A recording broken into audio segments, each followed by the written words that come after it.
নবম দশম শ্রেণীর পদার্থবিজ্ঞান ক্লাসে তোমাদের সবাইকে স্বাগতম। আজকের ক্লাসে তোমাদের অধ্যায় 2 এর ত্বরণ, মন্দন এবং সমত্বরণ, এই ত্বরণ সম্পর্কিত যাবতীয় ডিটেলস, ত্বরণের যে লিখিতচিত্র সেই ডিটেলসগুলো এবং মেন টপিকটা হলো তোমাদের বই থেকে সকল বিষয়গুলো আমরা এখানে তোমাদের জন্য একটি নোট তৈরি করেছি, যা তোমাদের জন্য খুবই গুরুত্বপূর্ণ। এখানে দেখো, তোমরা এখানে টপিকটা দেখতে পাচ্ছ ত্বরণ। ত্বরণের জন্য তুমি কি পড়বা? সর্বপ্রথম কথা হলো ত্বরণ কাকে বলে। সেক্ষেত্রে সেই প্রশ্নের উত্তর তুমি লিখবা সময়ের সাথে বস্তুর বেগের পরিবর্তনের হারকে অথবা বেগ বৃদ্ধির হারকে ত্বরণ বলে। যে কোনো একটা বলবা, এখানে দুইটা বলার দরকার নেই। সময়ের সাথে বস্তুর বেগের পরিবর্তনের হারকে ত্বরণ বলে, অথবা এভাবে বলতে পারি সময়ের সাথে বস্তুর বেগ বৃদ্ধির হারকে ত্বরণ বলে। ত্বরণ একটি ভেক্টর রাশি। ত্বরণের একক ms ইনভার্স 2। ত্বরণের মাত্রা LT ইনভার্স 2। ত্বরণ বিষয়, এই বিষয়গুলো তোমাদেরকে অবশ্যই গুরুত্ব সহকারে জানতে হবে। তারপর হলো মন্দন। সময়ের সাথে কোনো বস্তুর বেগ হ্রাসের হারকে মন্দন বলে। দেখো, আগেরটা ছিল বৃদ্ধি আর এবার হলো হ্রাস, এতটুকুই পার্থক্য। আগেও যা লেখা ছিল এখনো তাই লেখা আছে। বেগ বৃদ্ধির হারকে ত্বরণ বলে, বেগ হ্রাসের হারকে মন্দন বলে, এতটুকুই পার্থক্য। আর একটা টপিক হলো, তুমি এরকম বলতে পারো যে ত্বরণ সমান সমান বা মন্দন সমান সমান, এরকম বলি যে মন্দন সমান সমান, তুমি আর নিচের লাইনে একটু লিখবা মাইনাস ত্বরণ। মন্দন সমান সমান হলো মাইনাস ত্বরণ। মানে তুমি একটা জিনিসের ত্বরণ বাই করছো কিন্তু সে মানটা ঋণাত্মক আছে, তুমি ঋণাত্মক চিহ্ন বাদ দিয়ে লিখতে পারো যে মন্দন এত। ঠিক আছে, এইটা হলো তোমার একটা টপিক। এরপর হলো সমত্বরণ বা সুষমত্বরণ। তোমরা বিগত সালের প্রশ্নপত্রে এই প্রশ্নটা প্রচুর দেখবা, সমত্বরণ বা সুষমত্বরণ কাকে বলে। দেখবে এটা বিগত সালে প্রচুর পরিমাণে এসেছে। তো এই জন্য তোমাকে সুষমত্বরণের সংজ্ঞাটা জানা ইম্পর্টেন্ট। এখন কথা হলো সমত্বরণ বা সুষমত্বরণ কাকে বলে। যদি কোনো বস্তুর গতিকালে তার ত্বরণের মান ও দিক অপরিবর্তিত থাকে, কথাটা ভালোভাবে বুঝবা। বস্তুর কি যদি কোনো বস্তুর গতিকালে বা কোনো গতিশীল বস্তুর গতিকালে তার ত্বরণের মান ও দিক অপরিবর্তিত থাকলে তবে তাকে সমত্বরণ বা সুষমত্বরণ বলে। তারপর হলো অসমত্বরণ। তারপরে কি? অসমত্বরণ। এবার কথা হলো অসমত্বরণ কাকে বলে। যদি কোনো বস্তুর গতিকালে তার ত্বরণের মান ও বা দিক বা উভয়ের পরিবর্তন হয়, মানে মান পরিবর্তন হইলে অথবা দিক পরিবর্তন হইলে অথবা দুইটাই পরিবর্তন, উভয় বলতে দুইটাই, উভয়ের পরিবর্তন হয় তবে তাকে অসমত্বরণ বলে। তারপর হলো গড় ত্বরণ। গড় ত্বরণ আবার কি? তারপর হলো তাৎক্ষণিক ত্বরণ। আমরা ত্বরণের যতটুকু ডিটেলস পড়া দরকার তার থেকে অনেকটা বেশি জানবো, যেন আমরা তাদের সকল প্রশ্নের উত্তরগুলো খুব অনায়াসেই দিতে পারি। ঠিক আছে? আচ্ছা, যে কোনো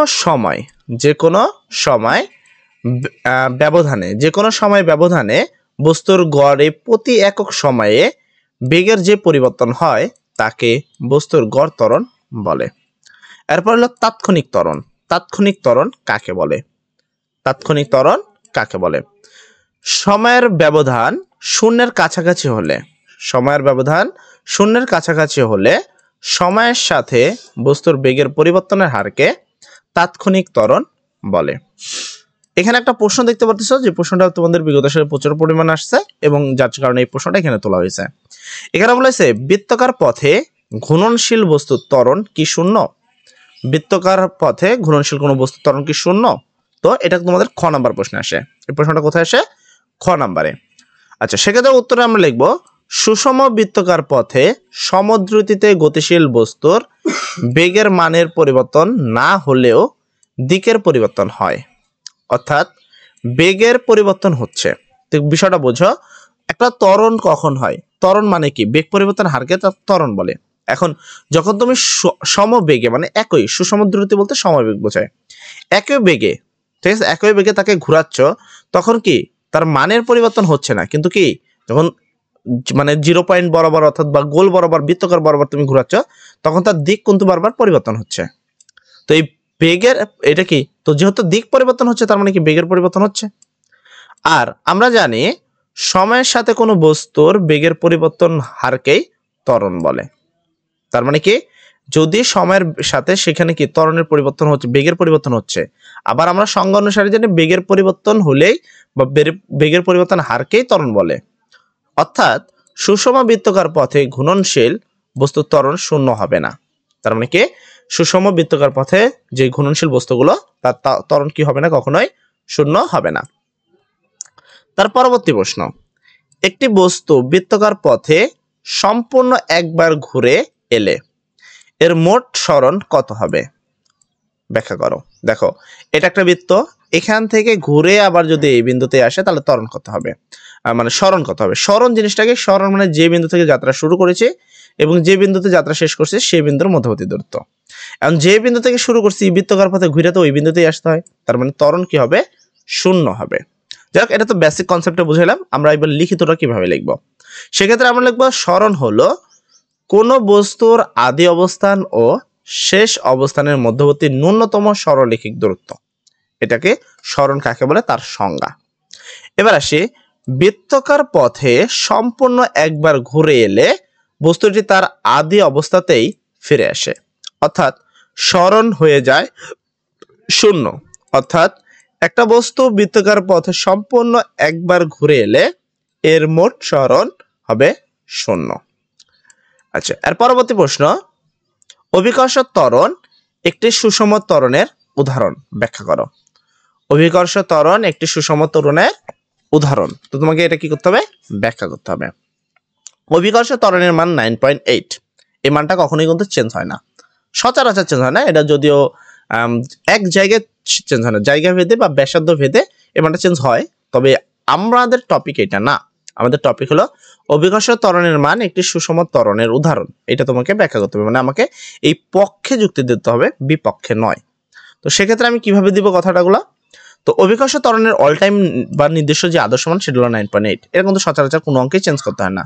তো একই মান থাকার কারণে কি হবে, এটা সুষম ত্বরণ হবে। তো এবার আমরা লিখিতটা কিভাবে লিখবো, যদি কোনো বস্তুর গতিকালে তার ত্বরণের মান ও দিক অপরিবর্তিত থাকে, কি থাকে, অপরিবর্তিত, তবে তাকে সুষম ত্বরণ বলে। অভিকর্ষণের ফলে এখানে দেখো, মুক্তভাবে পরন্ত বস্তুর গতি একটি সুষম ত্বরণের উদাহরণ। ঠিক আছে, অভিকর্ষণের ফলে মুক্তভাবে পরন্ত বস্তুর উদাহরণ যেটা আছে সেটা একটা সুষম ত্বরণের উদাহরণ। কেননা বস্তু যখন ভূপৃষ্ঠের দিকে আসতে থাকে তখন তার বেগ প্রতি সেকেন্ডে 9.8 m/s অন করে বাড়তে থাকে। ভূকেন্দ্রের দিকে একই হারে বেগ বাড়তে থাকার কারণে সব সময় বস্তুর একটি ত্বরণ হচ্ছে, তাই জি একটি সুষম ত্বরণের উদাহরণ। ঠিক আছে, তো সুষম ত্বরণ কি, আশা করি তুমি বিষয়টা বুঝতে পারছো। এরপরে দেখো আরেকটা প্রশ্ন আছে, সমবেগে চলমান কণার ত্বরণ শূন্য কেন, ব্যাখ্যা করো। তো আজকের ক্লাসে আমরা এতটুকুই রাখবো, নেক্সট ক্লাসে আমরা এই টপিক থেকে শুরু করব। তো সবাই ভালো থাকবা, সবার জন্য দোয়া করি। আসসালামু আলাইকুম।